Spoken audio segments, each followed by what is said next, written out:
지난 시간 그리고 지지난 시간까지 두 번에 걸쳐서 예수님이 십자가에 달려 고난당하시는 모습을 살펴보면서 그 고난당하시는 모습을 끝까지 지켜본 사람들이 있다 그랬습니다. 그들이 여인들이었어요. 제자들은 자기도 잡힐까봐, 자기도 고난당하고 신문을 당할까봐 도망을 갔고, 이 여인들은 끝까지 남아서 예수님이 십자가에 달리시는 모습을 지켜보았다고 했습니다. 그리고 지난 시간에 마지막 십자가에 달리셔서 저들의 죄악을 용서하여 주옵소서라고 기도하시며 세상을 떠나신 예수님을 지켜본 사람 역시 여인들이었다 그랬습니다. 그리고 나서 어쩌면 이어지는 말씀이에요. 떨어진 말씀으로 말씀은 전했지만 이어지는 말씀에 예수님이 십자가에 달려 돌아가시고 무덤에 매장되시고 오늘 주일이죠. 주일 새벽에 부활하신 그 예수님을 찾아간 사람 또한 여인들이라고 말씀하고, 특별히 사복음서에서는 말씀을 시작하면서 여인들의 이름이 먼저 나오지만 오늘 말씀에는 끝쪽에 가서, 그것도 10절에 보시면 가로가 이렇게 되어 있어요. 아마 제 성경뿐만 아니라 여러분 성경도 가로가 이렇게 되어 있을 거예요. 이 말이 무슨 말이냐면 나중에 첨부해서 넣었다는 얘기예요. 특별히 이 부분을 설명하기 위해서 넣었다는 얘기예요. 요한복음에도 여인들의 이름, 여자 한 사람만 등장하는데 여자의 이름이 기록되고, 마가복음에도 이 여인들의 이름이 나옵니다. 그러니까 이 여인들이 잘못된 게 아니라 조금 더 관심을 갖게 하기 위해서 이름이 기록되는데, 특별히 이 여인들 중에 가장 먼저 이름이 등장하는 이름이 있어요. 그 이름이 막달라 마리아예요. 사실 이 마리아라고 하는 이름은 예수님의 어머니의 이름도 마리아죠. 이 마리아의 이름이 흔했어요. 사랑스럽다는 건데 흔한 이름 가운데 하나였거든요. 근데 막달라라고 하는 것은 지방 이름이에요. 그 지역의 이름이 막달라고, 그 막달라라고 하는 지역 이름에 있던 마리아라고 하는 이름이에요. 그러니까 이 여자가 누구길래 사복음서에 동일하게 이 여자의 이름이 먼저 등장하느냐라는 거예요. 누가복음 8장 2절의 말씀을 보면, 또한 악귀를 쫓아내심과 병고침을 받은 어떤 여자들 곧 7 귀신이 나간 자 막달라인이라 하는 마리아라고 소개를 합니다. 마가복음 16장 9절에도 7 귀신을 쫓아내어 주신 막달라 마리아라고 소개를 해요. 그러니까 이 여자가 누구냐면 7 귀신 들렸던 여자예요. 한 사람의 귀신도 사실 감당하기 어렵거든요. 감당할 수 없거든요. 그런데 7 귀신이라고 하는, 엄청나지 않을까요? 사람들이 이 여자를 어떻게 평가할까요? 귀신이 한 마리라 그래야 되는지, 귀신 하나가 들어가도 감당이 안 되는데 다양한 귀신, 7개의 귀신이 이 여인 안에 들어갔다면 이 여인이 어떠한 행동을 보였겠어요? 아마 상상하기 어려울 거예요. 일반적인 행동을 하진 않았을 겁니다. 그렇다면 이 여인에 대한 사람들의 평가는요, 귀신이 들렸다는 그것만으로도 하나님의 심판 또는 하나님의 저주를 받았다라고 생각을 했어요. 우리식으로 말하면 미쳤다 그랬을 거예요. 증상이 그랬다는 거예요. 물속에도 들어가고 불속에도 들어가고 사람들의 통제가 안 되는, 말 그대로 우리는 이런 사람을 흔히 미쳤다고 말을 하거든요. 근데 그것이 보통이 아니라 7개의 귀신이 들어간 여인이에요. 누가 이 여인을 고치겠으며 누가 이 여인을 다스리겠냔 말이에요. 근데 예수님이 이 여인을 고치셨어요. 귀신을 쫓아내셨거든요. 7이 됐던 70이 됐던 700이 됐던 예수님의 말씀 앞에서 이 여인을 사로잡았던 귀신들이 쫓겨나가게 됩니다. 그리고 나서부터 이 여인은 예수님을 따랐다는 거예요.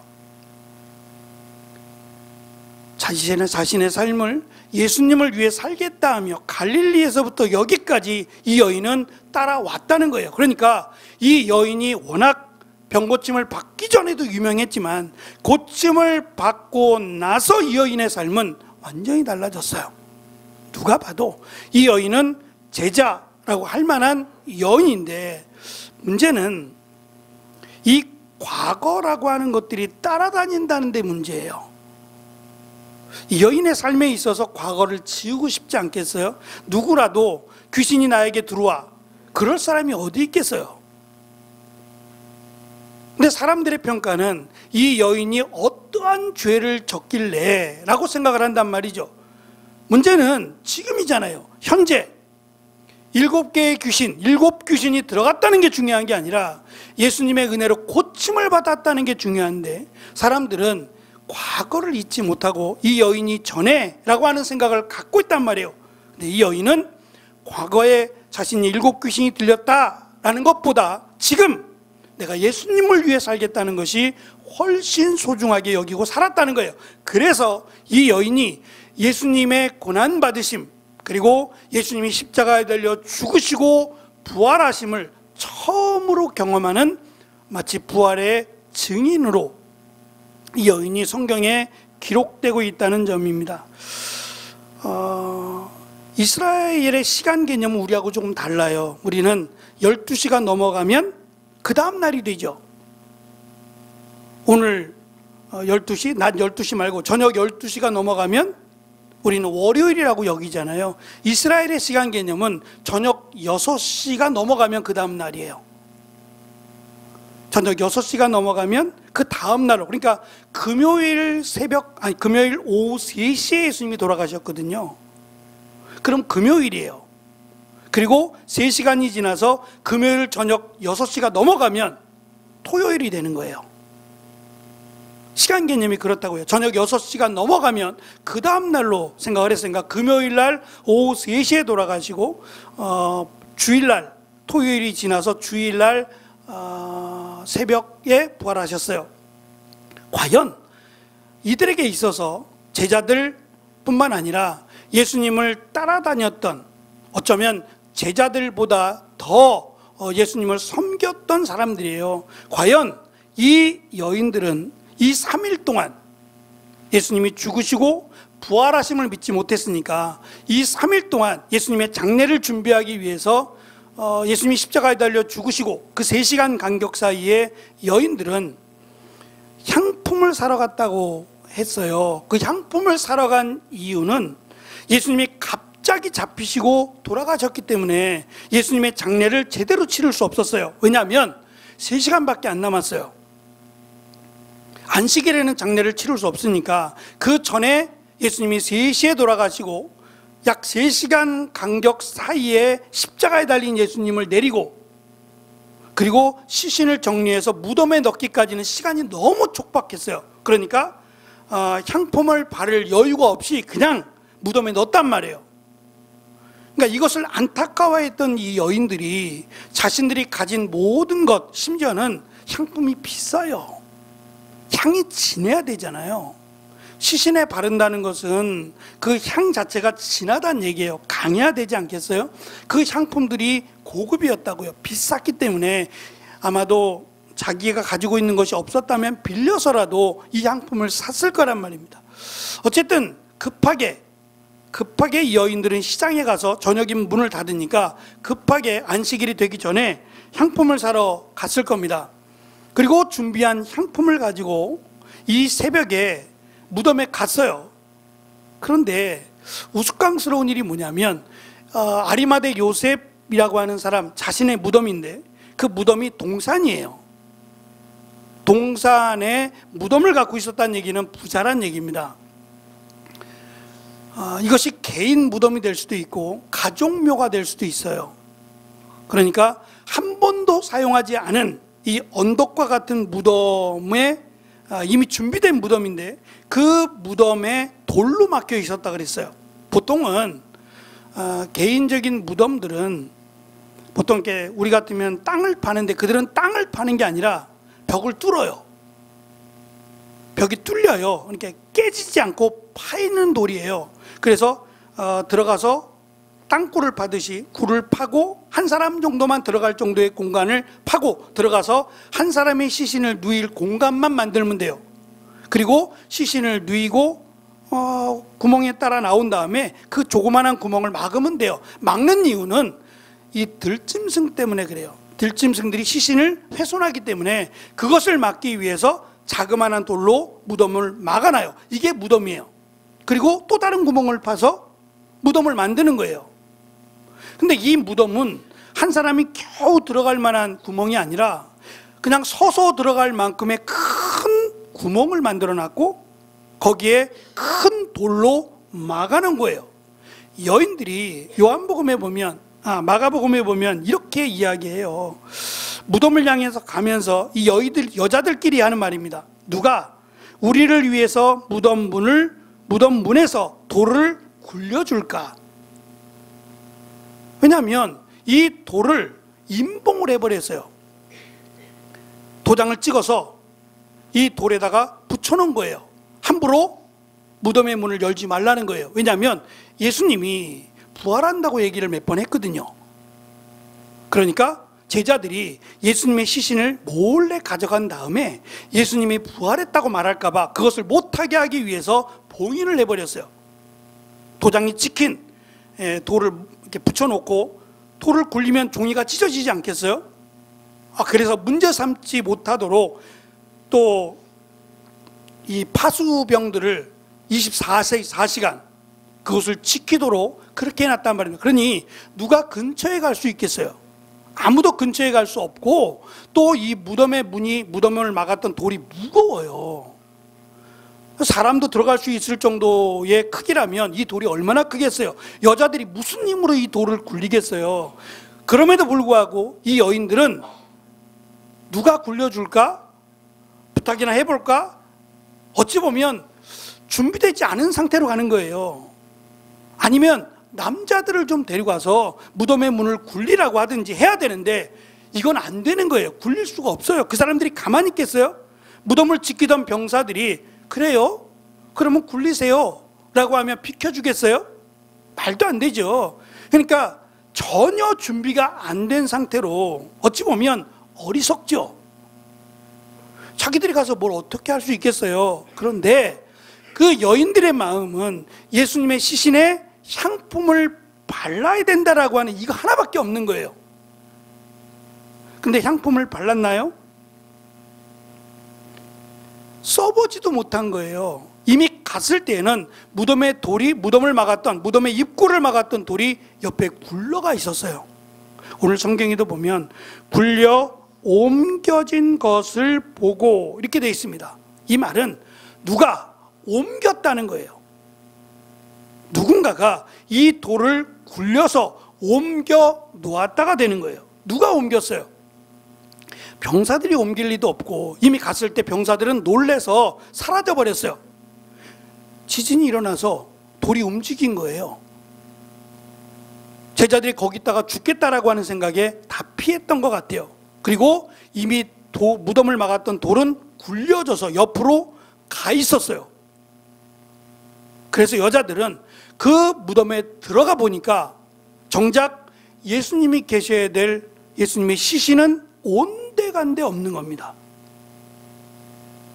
이것을 보고 여인들이 어떻게 했어요? 기뻐했어야 됨에도 불구하고 이 여인들은 근심했다라고 성경은 기록해요. 왜냐하면 우리보다 누가 먼저 와서 새벽에 아침 일찍 갔거든요. 그런데 누가 먼저 가서 시신을 옮겼다라고 생각을 할 수밖에 없었어요. 그때 찬란한 옷을 입은 두 사람이 등장을 합니다. 천사죠. 두 사람이라고 얘기하지만 사실은 천사예요. 그런데 이 두 사람이 나타나서 예수님이 여기 계시지 않는다, 계실 이유가 없다는 거예요. 왜냐하면 여기는 무덤이라 죽은 자들만 있는 곳이다. 무덤에 산 사람이 살 리는 없죠. 무덤이라고 하는 것은 죽은 자가 있는 곳이에요. 죽은 자가 거하는 곳이 무덤인데 예수님이 여기 있을 이유가 없다는 거예요. 살아나셨기 때문에 여기 계시지 않는다라고 말을 해주는 거예요. 그런데 이 두 사람이라고 하는 것을 우리가 눈여겨봐야 돼요. 천사 두 사람인데 누가복음 9장 30절에 가면 예수님께서 높은 높은 산에 올라가실 때에 베드로와 야고보와 요한을 데리고 가셨어요. 그리고 그 높은 곳에 가서 예수님이 기도하시고 제자들은 정신없어 할 때에 두 사람이 나타났어요. 모세와 엘리야더라라고 성경은 기록하는데, 이 두 사람이 예수님이 누구냐에 대한 하늘로부터 음성이 나서 이는 내 사랑하는 아들이요 라고 하는 이 말씀의 증인으로 서 있었어요. 이 두 사람은 모세와 엘리야라고 설명해 주는데, 그 이유는 다시 오실 메시아, 그 메시아에 대한 설명이 모세와 같은 선지자라는 설명과 또 하나는 엘리야가 다시 오신다고 생각했어요. 근데 엘리야가 정말 다시 오는 건 아니고 엘리야와 같은 메시아가, 모세와 같은 메시아가 올 것이다 라고 유대인들은 기대했기 때문에 이 예수님이 누구냐? 너희들이 기대하던 그 메시아다 라는 걸 증명하기 위해서 두 증인이 왔단 말이에요. 그리고 오늘 말씀에 부활하신 예수님을 증언하는 두 천사가 있었어요. 그리고 사도행전 1장 10절에 가면 예수님이 승천하실 때에, 올라가실 때에 제자들이 자세히 하늘을 쳐다보고 있는데 흰옷 입은 두 사람이 그들 곁에 서서 하늘로 가심을 본 그대로 다시 오실 것이다 라고 말한 사람이 두 사람의 천사였어요. 그러니까 이 두 사람으로 소개되고 있는 두 사람의 천사 또는 모세와 엘리야의 모습으로 나타냈던 두 사람은 예수님이 이 땅에 오신 목적이 뭔지, 그리고 하나님의 아들이라고 하는 것을 증언한 사람들, 그리고 예수님의 부활하심을 증언한 증인, 마지막 예수님이 승천하는 모습을 증언하는 증인의 모습이에요. 그런데 이들이 지금 누구에게 말을 하고 있냐 말이에요. 누구에게 증언을 하고 있느냐? 이 여자들에게 증언을 하는 거예요. 말씀드린 것처럼 과연 이 여자들이 3일 동안 예수님이 돌아가시고 나서 부활하신 날 새벽까지 무슨 생각을 했겠어요? 야, 예수님이 이제 새벽에 부활하신다, 예수님 부활하실 거야 라고 기대와 소망을 가지고 시간을 보냈을까요? 아니면 예수님이 돌아가셨다는 것 때문에 슬퍼하며 한숨도 못 자고 무덤에 갔을까요? 제 바람은 기쁨과 기대와 소망을 가지고 새벽을 맞이했으면 좋겠는데, 이 여인은 안타깝게도 이 여인들은 슬픔 가운데 시간을 보냈고 아마 한숨도 못 잤을 것 같아요. 예수님을 사랑하고 예수님을 섬겼던, 헌신했던 여인들이라면 저는 더 그랬을 것 같아요. 그러나 성경은 그렇게 하지 말라는 듯이 지금 이야기해 주는 거예요. 왜냐하면 천사가 나타나서 이렇게 얘기해요. 너희들이 슬퍼하고 예수님의 시체를 찾겠다고 하고 그 헌신과 열심을 알겠다. 그런데 이것보다 더 중요한 것이 있는데, 예수님께서 너에게 하신 말씀을 기억하는 거다. 그 말씀이 뭐냐면 7절에 있습니다. 인자가 죄인의 손에 넘겨져 십자가에 못 박히고 제3일에 다시 살아나야 하리라. 이 말씀을 기억했다면 너희들이 이렇게 예수님의 시체를 찾지 않을 것이며 향품을 사고 향품을 바르기 위해서 오지 않았을 거다. 그러나 이 여인들의 헌신, 믿음은 부족해요. 아직도 예수님이 부활하셨다라는 걸 믿지 못하니까 그 믿음이 부족한 것은 이제 믿음이 채워질 것이고 너희들의 수고와 헌신은 내가 기억한다는 거예요. 그래서 예수님이 부활하신다라고 하신 말씀을 기억하고 내가 너희에게 한 모든 것들, 한 말을 사도들에게, 제자들에게, 다른 사람들에게 전하라고 이 여인들을 보내게 됩니다. 그래서 이 여인들 9절에 보면 이 여인들이 돌아가는데 어디로 돌아가냐면 11사도와 다른 모든 이들이 모여있는 곳으로 가서 또는 그들이 흩어져 있는 곳으로 가서 각기 자기들이 보고 들은 것을 전하는 일을 합니다. 이것을 우리가 보통 사도라고 불러요. 사도란 얘기는 예수님의 죽으심과 부활하심을 직접 직접 목격한 사람들이 사도가 돼야 돼요. 근데 이 여인들은 우리 누가복음에는 예수님을 만나지 않지만 요한복음에는 예수님을 만나요. 여인들이 예수님을 동산지기인 줄 알고 예수님을 찾죠. 예수님이 어디 계시는지 알고 계십니까? 우리가 예수님의 시신을 찾아다가 상품도 바르고 다시 장례를 치르기를 원합니다 라고 했을 때 예수님이 이 여인을 향해서 마리아야 라고 말씀하시죠. 그 목소리를 듣고 예수님인 줄 알고 예수님 발 앞에 엎드렸어요. 예수님 발에 입 맞추려고 할 때에 예수님이 아직 내가 하나님의 나라에 이르지 않았으니 나를 건드리지 마라 그랬어요. 제가 요한복음 할 때 이 말씀을 드렸어요. 그러니까 예수님을 만나는 첫 번째 사람이 누구냐면 여자들이에요. 그리고 예수님을, 부활하신 예수님을 만난 이 여인들이 제자들을 찾아가서 예수님 부활하셨다, 예수님 약속하신 대로 부활하셨다라고 말을 했는데 제자들의 반응이요, 오늘 말씀해 보면 11사도 이렇게 설명을 해요. 그 11사도가 그렇지, 예수님 말씀하신 대로 부활하셨지 라고 하며 경배하고 찬양하는 게 아니라 11절 그들이 하는 말이 허탄한 듯이 라고 설명을 하고 있어요. 우리 성경에는 11절 허탄한 듯이 동일하게 되어 있네요. 허탄한 듯이, 말 그대로 쓸모없는 말인 것처럼, 말도 되지 않는 말처럼, 이루어질 수 없는 말처럼 들은 거예요. 예수님의 말씀을 뭘로 들은 거예요? 제가 이 말씀을 묵상하면서 그런 생각이 들어요. 믿음은 우리에게 믿음을 주옵소서, 나에게 믿음을 주옵소서라고 말하지만 믿음은 하나님의 말씀, 예수님의 말씀을 기억하는 만큼 믿음이다.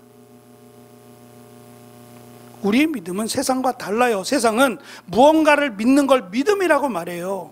성경은 무언가를 믿고 소망하는 걸 믿음으로 말하는 게 아니라 하나님의 말씀, 이루어지지 않았어도 그 말씀이 이루어질 것을 믿는 걸 믿음으로, 그리고 예수님께서 우리에게 하신 약속의 말씀을 믿을 때 그것을 믿음이라 그래요. 그리고 우리의 구원은 이 믿음으로 말미암아 구원을 받습니다. 우리의 수고와 헌신도 귀해요. 이 여인들, 예수님을 향한 이 여인들의 수고와 헌신이 얼마나 아름답고 귀합니까? 그러나 그 수고와 헌신보다 예수님의 말씀을 믿고 기억하는 믿음, 그것으로 구원을 받는 겁니다. 그래서 아직은 처음이라 죽은 자가 부활한 것, 물론 죽은 나사로가 살아난 것이 있어요. 그렇더라도 예수님이 아주 처절하게 고난당하시고 십자가에 달려 죽으셨어요. 그 죽음을 목격한 여인들이 예수님이 다시 부활할 것을 믿지 못했다는 것은 안타깝기도 해요.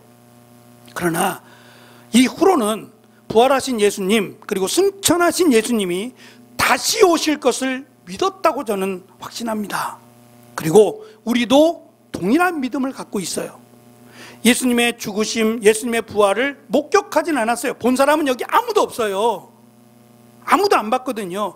그럼에도 불구하고 이 말씀대로, 성경에 기록된 대로 예수님이 하나님의 아들이신데 인간의 육신으로 이 땅에 오셨고, 그 하나님이신 예수님이 우리의 죄를 대신하여 십자가에 달려 죽으시고 3일 만에 부활하셨다, 그리고 다시 오신다 라는 것을 우리는 믿는 겁니다. 이것을 믿음이라고 말하고, 우리의 구원은 이 믿음으로 말미암아 구원을 받습니다. 여기에 수고와 헌신이 더해지면 이루 말할 것 없지요. 이 여인들은 부활하신 예수님을 믿고 제자들에게 갔습니다. 사도들에게 가서 예수님 부활하셨다라고 전했어요. 그런데 사도들의 반응은, 11사도들의 반응은 이것을 믿지 않습니다. 무슨 말 하는 거냐고, 정신없다, 미쳤느냐라고 말을 했어요. 한 가지 더, 마지막 12절에 보면 베드로가 그 무덤을 향해서 갔어요. 확인하기 위해서 무덤을 향해서 갔고, 여전히 돌은 굴려져 있고, 들어가 보니까 예수님의 시신은 없고 예수님을 감쌌던 세마포만 그대로 있더라. 그러면 요한복음에 보면 이것을 아주 특별하게 설명했는데요, 객혀 있더라라고, 우리 말로는 이 세마포가 객혀 있더라라고 돼 있어요. 조금 이상해요. 객혀 있다라는 말은 마치 옷을 이렇게 개어 놓은 것처럼 옷을 다음에 입기 위해서 잘 정리해 놓은 것처럼 오해할 수 있는데, 그 말이 아니라 이 객혀 있더라라고 하는 이 표현은 예수님의 시신을 이렇게 감쌌어요. 세마포가 덮어놓은 건데, 이것이 마치 시신이 연기가 되어 사라진 것처럼 폭삭 주저앉았다예요. 우리가 보통 저녁에 이불을 덮고 자면, 일어나면 이불을 좀 이렇게 걷어야 일어나지 않겠어요? 누가 일어날 때 이불 속에서 살살살 개기 싫으니까 살살살 이렇게 몸만 살짝, 그런 사람도 있겠지만 그렇지 않고 대부분은 덮었던 이불을 제치고 일어나요. 일어나서 다시 이렇게 깔끔하게 정리하더라도. 근데 이 세마포는 일어난 흔적이 아니라 사라진 흔적만 남은 거예요. 그것을 객혀 있었더라라고 요한은 기록했어요. 어쨌든 베드로가 본 것은 세마포가 그대로 풀썩 주저앉은 것만 봤어요. 그러면 믿었어야 돼요. 근데 믿은 게 아니라 오늘 말씀해 보면 기이 여기며 놀랍게 여기며 어디로 가요? 집으로 갑니다. 베드로가 가야 될 곳은 집이 아니라 다른 사도들에게 가거나 다른 사람들에게 부활하신 예수님을 증거하러 갔어야 돼요. 그런데 부활한 예수님을 본 여인들의 증언을 믿지 못합니다. 이것을 대조해 보니까, 물론 이 여인들도 누가복음에 의하면 부활하신 예수님을 만나지 못했어요. 천사들의 말만 믿고 지금 사도들에게 갔어요. 그런데 이 여인은 천사들의 말을 믿고 갔는데 제자들은 이 여인들의 말을 믿지 못한다는 데 문제가 있어요. 믿음은 먼저는 하나님의 말씀, 약속의 말씀을 믿는 것이 믿음이고, 그 말씀을 전하는 자들의 말을 믿는 것도 저는 믿음이라고 생각해요. 목사는 하나님의 말씀을 전하는 자로 하나님의 말씀을 제대로 전하기 위해서 힘쓰고 애써야 됩니다. 오죽하면 제대로 전하지 않은 것에 대한 책임을 묻겠다고 말씀하셨어요. 그래서 목사가 되기를, 가르치는 자가 되기를 두려워하라고 바울은 강조하고 있어요. 제대로 전하지 않은 것에 대한 책임 추궁을 하시겠다는 거예요. 그러니까 물론 거짓 복음을 전하는 자는 당연히 지옥에 가죠.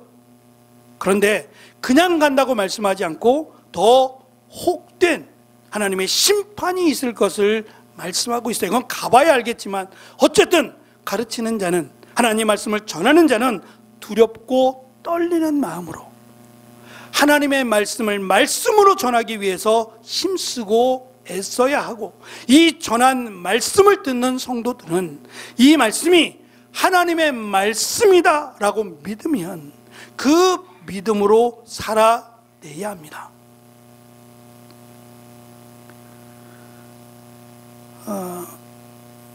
우리 교회도 어르신들이 계신데 어르신들이 이게 나이가 들면 귀가 잘 안 들리시잖아요. 저희 어머니도 귀가 잘 안 들려서 조금 소리 톤을 좀 크게 해야 됩니다. 뭐라고? 그러시니까 잘 못 들으시는가 보다 생각하고 이 전화할 때마다 톤을 좀 크게 해야 돼요. 맞죠? 저랑 같은 생각이시죠? 잘 안 들리신다고 생각하니까 좀 크게 해야 된다고 생각하죠. 저도 의뢰이 그런 줄 알고 제 목소리가 작지 않은데 못 들으신다고 하니 더 크게 좀 들으시도록 크게 하는데도 잘 못 들으실 때는 속상해요. 얼마나 더 크게 해야 되나? 근데 제가 어리석은 거죠. 저처럼 어리석을까 봐 드리는 말씀이에요. 제 톤이 조금 높죠?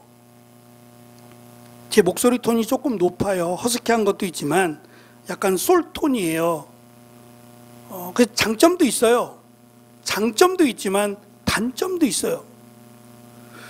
우리 이영구 집사님도 목소리가 저처럼 허스키 하시잖아요. 답답하시죠, 집사님? 저만 답답한가? 전 답답해요.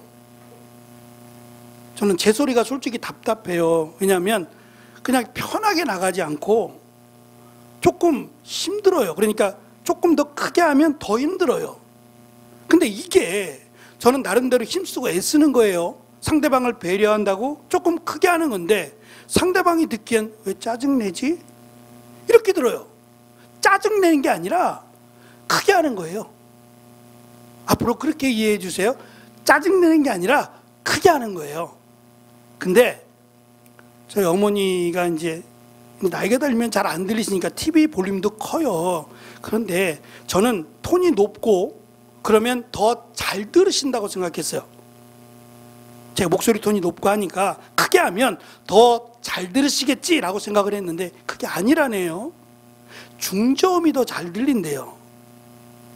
어르신들한테 목소리 톤이 높은 소리보다 약간 중저음의 소리가 조금 더 낮은 소리의 큰 소리가 더 잘 들리신대요.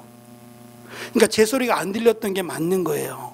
톤이 높으니까 더 안 들리셨던 거예요. 제가 어른들을 잘 몰랐던 거죠.